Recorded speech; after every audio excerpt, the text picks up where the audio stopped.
আসসালামু আলাইকুম।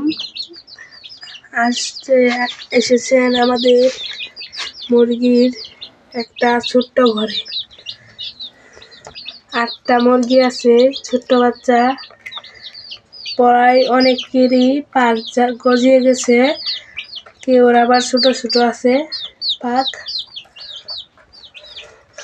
খাবার দিয়েছি স্ট্রেচার ফিড, আর পানি দিয়েছি স্যালাইন পানি, আর নিচ দিয়ে তুষ বিছিয়ে দিয়েছি, উপরে একটা লাইট দিয়েছি। আর এই খাবারের পাত্রর দাম নিচে হচ্ছে 50 টাকা, আর মুরগির দাম নিচে প্রতি পিস 30 টাকা করে। দাঁড়ান আপনাদের একটা ঘুরে দেখাই। এই দেখেন, পাক গজে গেছে, সাদা পাক হয়েছে।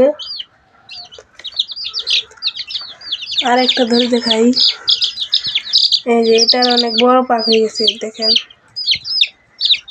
একটার ধরি সবটি ধরে বেড়ে আসে।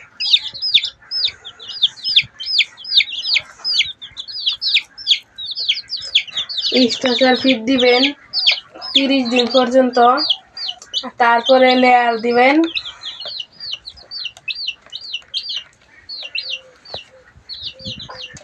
আপনারা ভালো থাকেন। পরবর্তী ভিডিওর জন্য সাবস্ক্রাইব করে দেন চ্যানেলটা। আসসালামু আলাইকুম।